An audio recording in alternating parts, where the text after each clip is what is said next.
Bonjour à tous et à tous, une nouvelle vidéo. Aujourd'hui, on va regarder les services en santé mentale et qu'est-ce qui est payé et ce qui n'est pas payé par votre régime d'assurance collective. On regarde de quoi ça a l'air tout de suite après cette pause.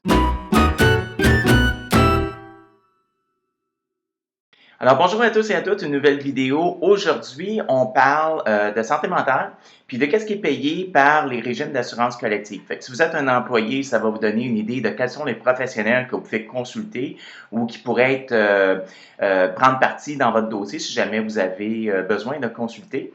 Puis si vous êtes un propriétaire d'entreprise ou quelqu'un qui est en RH, ça va vous donner une idée de qu'est-ce que vos régimes payent, qu'est-ce que les régimes publics vont payer et peut-être vous donner quelques pistes à explorer si jamais vous voudriez bonifier votre régime d'assurance maladie complémentaire pour mieux couvrir la santé mentale, parce que comme je vais vous montrer, il y a des zones grises ou des choses qui peuvent tomber entre deux chaises. Donc, on va commencer tout de suite avec une description des différents professionnels qui peuvent être impliqués dans la santé mentale. Bien entendu, le médecin généraliste peut faire un diagnostic d'un trouble de santé mentale et référer soit vers un psychiatre ou un psychologue. Généralement, ben, ça va être dans une clinique privée ou dans une clinique publique. Au public, bien entendu, c'est la RAMQ qui va payer, tandis que dans une clinique privée, ben, votre régime collectif va peut-être pas servir pour le service du médecin lui-même, mais pourrait payer pour certains services qui vont être référés par ce médecin-là, comme par exemple un psychologue. Sinon, si on regarde les divers intervenants, on va commencer par une distinction entre le psychiatre et le psychologue, qui sont les deux principaux intervenants en santé mentale. La grande différence entre le psychiatre et le psychologue, c'est que le psychiatre, c'est un médecin spécialiste. Il est membre du Collège des médecins et lui, il va pouvoir faire à la fois des diagnostics, prescrire des médicaments et faire des traitements. Donc, généralement, quand on va vers le psychiatre, ça va être des troubles qui sont plus sévères, donc des situations qui sont beaucoup plus graves. Puis, ça va être généralement pris en charge par la RAMQ parce que ça va être quelqu'un qui va être dans un réseau public. Ça arrive parfois que des gens arrivent avec des réclamations pour des psychiatres qui ont été faits au privé, mais là, il peut y avoir des problèmes avec votre régime d'assurance collective, dépendamment de la manière que le contrat est fait, si jamais ce service-là n'est pas couvert, parce que ça devrait être couvert au public. Sinon, le psychologue, c'est principalement la personne à laquelle on pense lorsqu'on parle de santé mentale. Donc, le programme d'assurance collective va couvrir le psychologue. Le psychologue est membre de l'Ordre des psychologues du Québec. Il peut faire un diagnostic psychologique, mais il ne peut pas prescrire des médicaments, mais ça ne veut pas dire qu'il ne connaît rien sur les médicaments. Sans être un pharmacien, il peut savoir comment ils fonctionnent et généralement, il peut avoir des traitements où il peut avoir une prise de médicaments et des rencontres avec le psychologue qui sont conjointes, qui peuvent permettre d'avoir un effet positif pour régler un dossier. Le neuropsychologue, c'est un psychologue aussi, mais lui, la grande différence, c'est qu'il va regarder le niveau cognitif. Donc, il regarde le lien entre le cerveau puis la psychologie et il peut faire des tests pour essayer de voir s'il y a une baisse au niveau cognitif ou certains troubles de ce genre-là. Et ça, c'est des rencontres qui sont plus longues parce qu'il va faire une série de tests avec la personne. Et donc, quand on va voir le neuropsychologue, il va lui faire un diagnostic neuropsychologique. Puis pour obtenir ça, ben c'est généralement de passer plusieurs heures pour faire les tests dans une seule séance. Donc, c'est un autre spécialiste qui peut être intéressant. Ben, on va le voir un peu plus loin là, dans la vidéo. Il peut y avoir des problèmes au niveau de la réclamation quand on va chez le neuropsychologue. Sinon, le travailleur social, c'est également un autre intervenant qui pourrait jouer un rôle. C'est pas un psychologue en tant que tel, il fait pas de la psychothérapie, mais le travailleur social va regarder la situation de la personne et va essayer de l'amener à avoir les compétences, les ressources qui sont nécessaires pour essentiellement améliorer son fonctionnement dans la société. Donc ça, le travailleur social et le psychologue sont généralement combinés dans vos régimes d'assurance collective. Vous pouvez soit l'un et l'autre sur le même maximum.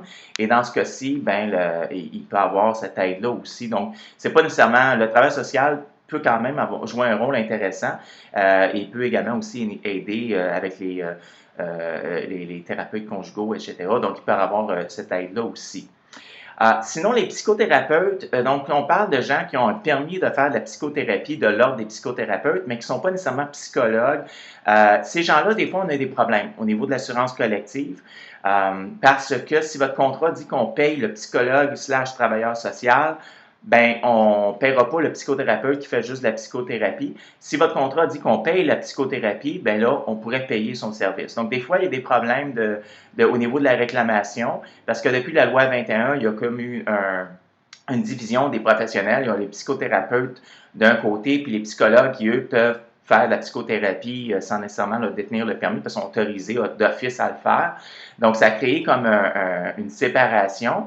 Puis l'autre problème aussi qu'il y a avec cette distinction-là, c'est que les psychothérapeutes qui ont le permis de l'ordre, ben, ils doivent charger la TPS-TVQ, tandis que le même traitement chez le psychologue, ben, il n'y a pas de TPS-TVQ. Donc, on parle d'une différence de 15% sur le coût total juste à cause de ça entre les deux. Donc ça, c'est un autre aspect que vous devez garder en tête quand vous consultez quelqu'un qui est autorisé à faire la psychothérapie, mais sans être psychologue lui-même ou elle-même. Il y a d'autres professionnels qui peuvent également jouer un rôle dans le dossier. Par exemple, les conseillers en orientation.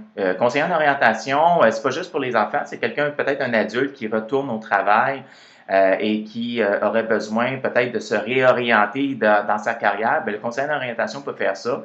Il y a certains conseillers en orientation qui peuvent aider aussi, faire de la psychothérapie, peuvent détenir un permis. Ils ont un ordre professionnel, eux autres aussi, donc c'est des professionnels un peu comme les travailleurs sociaux. Mais généralement parlant, les régimes collectifs ne payent pas le service pour le conseiller en orientation parce que c'est pas considéré comme un professionnel de la santé par les assureurs. Donc, peut-être que c'est quelque chose à améliorer dans votre régime. Il y a quelques assureurs qui le couvrent, mais c'est un aspect non négligeable. Les sexologues aussi, au Québec, les sexologues ont leur propre ordre professionnel, donc ça pourrait avoir un intérêt pour votre régime, mais ce n'est pas couvert par les assurances d'aucune manière. Et ça, c'est de plus en plus, il y a des gens qui commencent à se poser la question de savoir est-ce qu'on devrait rajouter ça comme dans notre offre de service. Alors ça, c'est les divers intervenants professionnels qui sont impliqués là-dedans. Maintenant, le régime collectif, qu'est-ce que ça couvre? Bien, le régime collectif privé offert par l'entreprise va couvrir ce qui n'est pas couvert par le public. Donc, le psychiatre, généralement, ça va être couvert par le régime public parce que ça va être en hôpitaux, dans les hôpitaux. Donc, ça va être le régime d'assurance maladie qui va couvrir ça.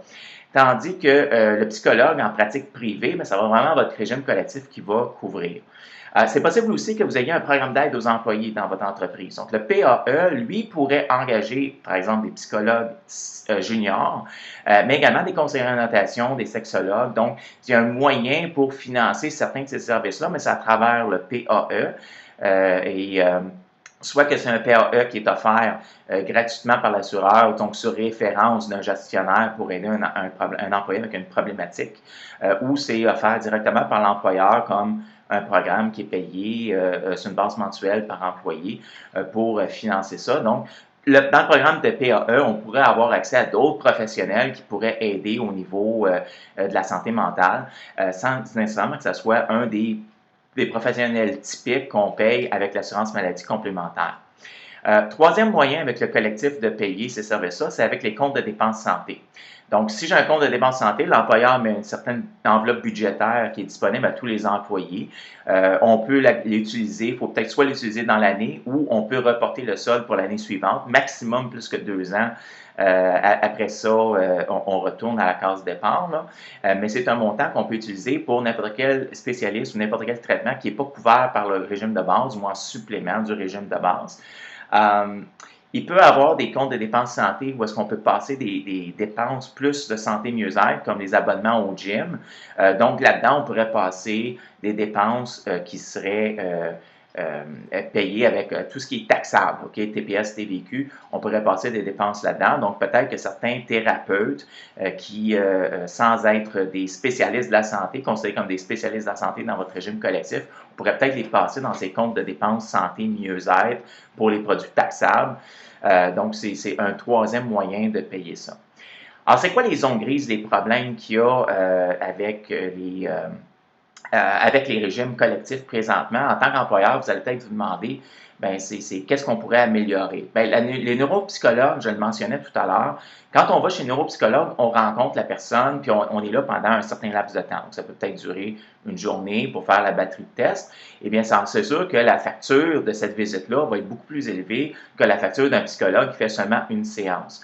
Donc, le problème qu'il y a ici, c'est que le régime collectif va avoir un maximum pour l'année, pour le spécialiste, pour le psychologue, mais il y a également un maximum soit par visite ou soit un maximum usuel et courant qui est appliqué sur chaque réclamation. Le usuel et courant, c'est l'assureur regarde l'ensemble des réclamations qui ont été soumises par des psychologues et regarde le prix qui est chargé, puis ils disent, bon, OK, en moyenne, c'est mettons 100 de l'heure. Bien là, j'arrive avec une facture d'un neuropsychologue, bien j'ai passé mettons 5 heures à faire des tests, la facture est longue, bien, c'est sûr qu'on ne va pas rembourser plus que 100 dollars. Donc, l'assureur cape à 100 dollars. Fait que le maximum usuel et coutumier marche très bien pour une rencontre chez un psychologue dans un cabinet, parce qu'on dure 1 heure, puis 100 dollars de l'heure, etc. Ça marche bien pour le psychologue. Mais pour le neuropsychologue, c'est peut-être on va justement payer 1/10 de la facture ou peut-être moins, simplement à cause de ça, ce qui fait une barrière d'accès. Puis peut-être que le problème que l'employé a, c'est parce qu'il y a une baisse au niveau de la cognition, il y a des problèmes cognitifs qui se sont développés. Donc pour le dépistage chez l'adulte, bien, ça fait une barrière de ce côté-là. Fait que ça, c'est peut-être quelque chose à changer dans votre régime ou peut-être quelque chose qu'un compte de dépenses santé pourrait régler si on donnait une certaine enveloppe budgétaire. L'autre problème qu'il y a, c'est le maximum aussi pour les soins psychologiques. Souvent, les soins psychologiques, on utilise le même maximum pour l'ensemble des spécialistes. Mettons 300 dollars pour tous les spécialistes, 500 dollars pour tous les spécialistes. Un 300 dollars ou un 500 dollars pour un massage, pour les massages, c'est pas problématique, il n'y a pas d'abus, il n'y a pas rien, c'est correct. Mais pour un traitement psychologique, si pour 10 séances, on va peut-être payer les 2-3 premières séances, puis après ça, bien, le restant des séances, c'est à la charge de l'employé. Donc, la personne se retrouve à avoir payé beaucoup d'argent pour poursuivre ses traitements. Donc, des fois, il y a de l'abandon, simplement parce que les régimes ne couvrent plus. Donc, ça, c'est un problème avec les régimes collectifs. Quand on a le même maximum pour le psychologue que pour le massothérapeute, peut-être que 300 dollars c'est bien pour un masso, mais 300 dollars pour le psychologue, si on a vraiment besoin de consulter, peut-être qu'il faudrait augmenter cette limite-là à, par exemple, 1000 dollars ou plus pour vraiment donner accès aux services de soins. Les autres problèmes aussi, comme j'ai mentionné, il y a des professionnels qui peuvent vraiment avoir une valeur ajoutée pour vos employés au niveau du bien-être mental, psychologique, santé, donc les conseillers d'orientation, les sexologues, donc des professionnels qui, eux, ne sont pas couverts par le régime et parfois ça peut inciter certains de ces gens-là à aller chercher un permis de naturothérapeute, mais un permis, c'est pas un permis, je veux dire aller s'inscrire dans une école de naturothérapie et avoir sa licence, si on veut, d'une association de naturothérapie, puis de passer les traitements comme des traitements de naturothérapie pour se faire payer par la porte d'en arrière par les régimes. Fait que ce que ça fait, c'est que c'est une forme d'abus. C'est entre la fraude et l'abus, ce type de choses-là. Et peut-être que ça vaudrait la peine de voir, peut-être que les assureurs devraient peut-être élargir ou permettre de couvrir certains professionnels qui sont connexes, qui pourraient aider les employés sans que les gens soient obligés d'aller vers la porte en arrière. Ceci dit, il n'y a pas seulement là, ces gens-là, il y a également plusieurs coachs qui offrent des services sans nécessairement être membre d'une association ou d'un ordre professionnel. Donc, on parle souvent des coachs de vie là, qui veulent aller chercher leur diplôme de naturothérapie puis qui essayent d'aider là, les employés à travers ça. Un des problèmes avec les régimes collectifs, c'est qu'on doit expliquer aux gens c'est quoi. Il faudrait expliquer c'est quoi la naturothérapie pour que les gens se rendent compte que quelqu'un coach de vie qui fait une facture de naturothérapie, il y a comme quelque chose qui ne marche pas. Ce n'est pas vraiment de la naturothérapie, c'est juste se faire payer par un moyen détourné. Il n'y a pas rien de mal avec les coachs, mais il faut que les gens comprennent c'est quoi la distinction entre un coach et un psychologue, puis de comprendre que le traitement de la naturothérapie, ça ne veut pas être un montant fourre-tout pour essayer de passer des choses dans le régime qui ne sont pas nécessairement couvertes. Donc, peut-être si vous voyez de la naturothérapie dans vos réclamations qui sont dans le tapis, peut-être qu'il y a quelque chose comme ça qui se passe. Peut-être que ça vaudrait la peine de voir s'il n'y a pas moyen de mettre en place des PAE ou des choses comme ça si vous n'avez pas un, pour peut-être que les gens puissent se faire payer les choses par le bon mécanisme, si on veut. Fait que c'est ça, c'est ce que j'avais à dire aujourd'hui sur les spécialistes en santé mentale, en psychologie, puis les régimes collectifs. Vous avez des questions, des commentaires, laissez-les en dessous. N'oubliez pas de vous abonner à ma chaîne et d'appuyer sur la petite cloche pour avoir les notices pour les vidéos que je vais mettre prochainement. Puis entre-temps, ben, je vous souhaite une excellente fin de journée.